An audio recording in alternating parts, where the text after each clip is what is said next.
Okay, so before we get into this last piece, which is the Jacob Lawrence piece, I want to talk about what I mean when I say modernism.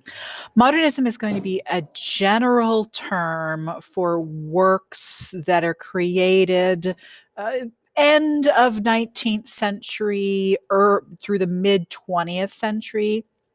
I wouldn't classify all artworks created during that time as works of modernism. However, all the works that we look at would be, right? Because again, the academy is still around. And so you're still going to have academic work that really doesn't fall under the modernism category. So modernism really isn't so much a style as it is an attitude, kind of like we might say about the Enlightenment. So let's look. This is a definition from the Tate Museum, although I also have a definition from MoMA, which stands for Museum of Modern Art. So it's famous for its modernist works as well as contemporary. So let's look at this definition from Tate. So it's a global movement in society and culture, seeking a new alignment with the experiences and values of modern industrial life. So let me scroll down here and say, what it says right here. It says, although many differing styles are encompassed by the term, so again, it's not a particular style, it's more of a movement, there are certain underlying principles that define modern artists, the modern art. A rejection of history and conservative values, right? So we're not going to get realistic depictions of subjects, and a rejection of like historical painting, right? So this should remind you a little bit about of French realism, right?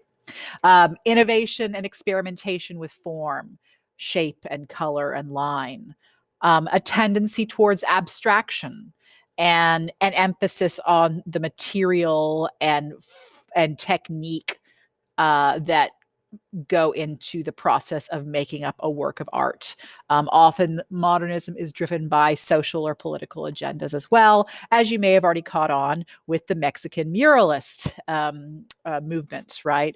So that would be a part of modernism. So let's see here. Yeah, we'll talk about the 1960s a little bit later because things get to change. Well, probably not until the 80s. Okay, so let me go back here.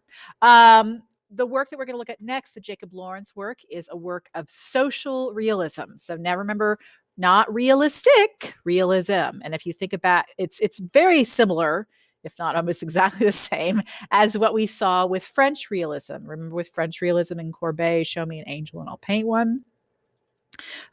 So with social realism, the object of the artist tends to be focusing on the political and social difficulties of the periods after or between World War I and World War II.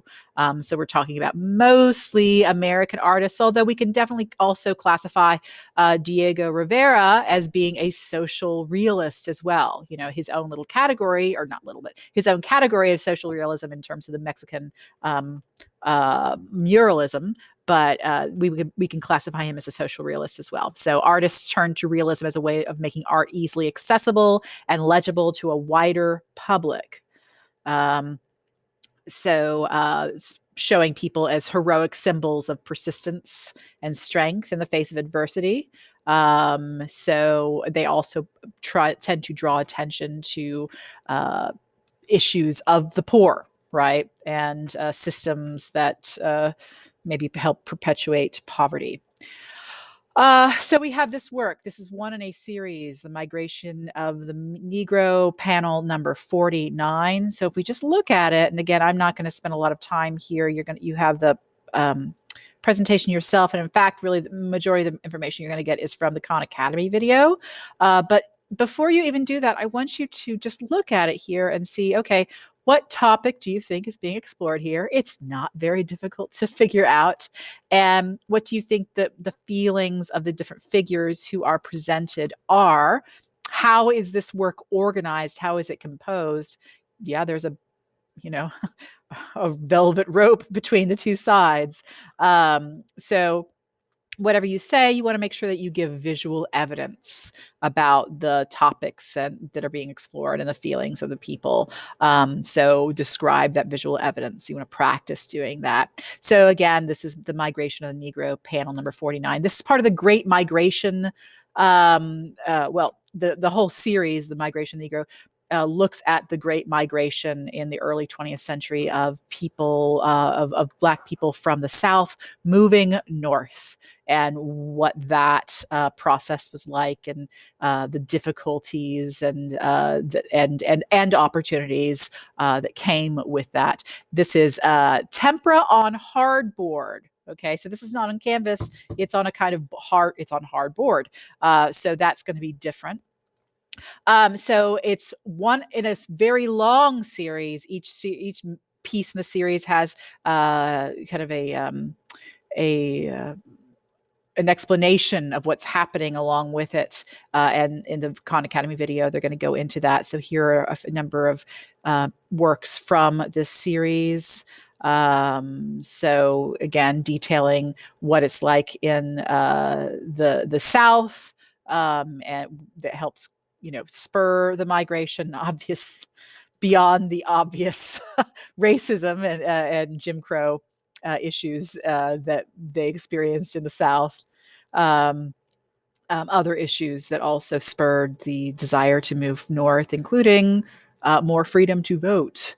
And I just wanted to point out with Jacob Lawrence, we might be looking at it and we can see definitely the forms are abstracted. And what I like to look with him is just how he goes along so well with the works of other modern artists at or around this time period. I really just like looking at those connections there and how visually he fits in.